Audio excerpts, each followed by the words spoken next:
क्या संतान का भटकाव पूर्व जन्म के कर्मों से जुड़ा होता है? क्या आपने कभी सोचा है, कुछ बच्चे बचपन से ही जिद्दी क्यों होते हैं? कुछ बिना कारण अंदर से बेचैन क्यों रहते हैं? कुछ अच्छे घर में जन्म लेकर भी गलत रास्ते पर क्यों चले जाते हैं? क्या ये सिर्फ इस जन्म की गलती है, या इसके पीछे पूर्व जन्म का कोई अधूरा कर्म छिपा है? आज हम समझेंगे, क्या सच में संतान का भटकाव पूर्व जन्म के कर्मों से जुड़ा होता है। भाग 1, आत्मा का सिद्धांत क्या कहता है? हमारा शरीर नया होता है, पर आत्मा नहीं। श्रीमद् भगवद गीता में स्पष्ट कहा गया है, आत्मा न जन्म लेती है, न मरती है, वह केवल शरीर बदलती है। यदि आत्मा शरीर बदलती है, तो क्या वह अपने संस्कार भी साथ लाती है? उत्तर है हाँ। आत्मा अपने अधूरे कर्मों और संस्कारों को लेकर नए जीवन में प्रवेश करती है।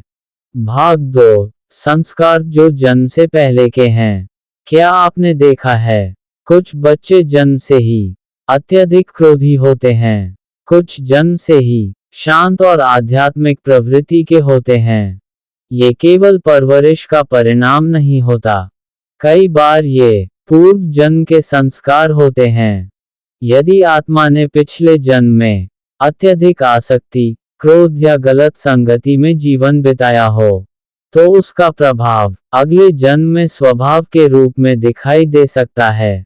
भाग 3, क्या इसका अर्थ है सब पहले से तय है? यहाँ एक भ्रम दूर करना जरूरी है। पूर्व जन्म का कर्म प्रवृत्ति देता है, पर निर्णय इस जन्म में लिए जाते हैं। अर्थात भटकाव की संभावना हो सकती है, पर भटकना अनिवार्य नहीं है। जैसे खेत की मिट्टी अलग हो सकती है, पर खेती इस जन्म में ही की जाती है। भाग 4, माता पिता की भूमिका कहाँ आती है? यदि आत्मा कुछ संस्कार लेकर आए है, तो माता पिता का कर्तव्य क्या है? माता पिता उस आत्मा के मार्गदर्शक होते हैं। यदि बच्चा पूर्व जन्म के कारण अशांत प्रवृत्ति लेकर आया है, तो घर का वातावरण उस प्रवृत्ति को शांत भी कर सकता है, या बढ़ा भी सकता है। यही कारण है, कुछ बच्चे कठिन संस्कार लेकर आते हैं, पर अच्छे मार्गदर्शन से संभल जाते हैं, और कुछ हल्के संस्कार लेकर भी गलत संगति में भटक जाते हैं। भाग 5, कर्म का गहरा संतुलन। कभी कभी संतान और माता पिता का संबंध सिर्फ इस जन्म का नहीं होता।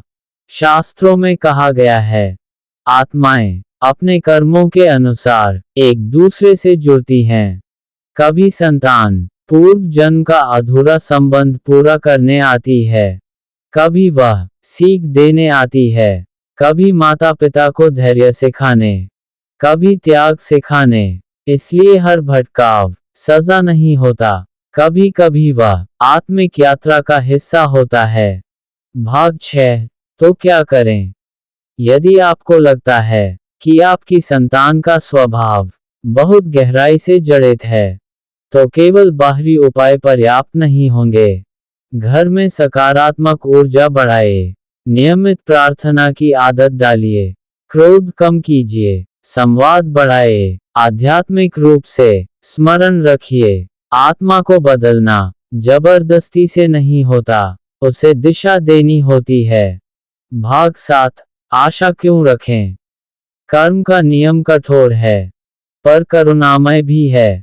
जैसा कि श्रीमद् भगवद गीता में कहा गया है, मनुष्य अपने कर्म से अपना भविष्य बदल सकता है।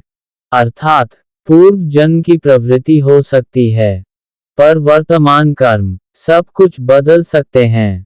यदि संतान भटकी है, तो उसका लौटना भी संभव है, क्योंकि आत्मा अंततः प्रकाश की ओर ही बढ़ती है। अंतिम संदेश, संतान का भटकाव कभी कभी पूर्व जन्म के कर्मों से जुड़ा हो सकता है, पर वह अंतिम सत्य नहीं है। अंतिम सत्य है वर्तमान प्रयास। यदि घर में प्रेम है, धैर्य है, विश्वास है तो कठिन संस्कार भी धीरे धीरे बदल सकते हैं। याद रखिए, पूर्व जन्म कारण दे सकता है, पर समाधान हमारे वर्तमान में ही है। अगले भाग में हम जानेंगे, क्या संतान का भाग्य बदला जा सकता है, और यदि हाँ, तो कैसे। यदि यह ज्ञान आपके हृदय को छू गया हो, तो इसे आगे बढ़ाए, क्योंकि हर आत्मा सिर्फ शरीर नहीं है, एक यात्रा है।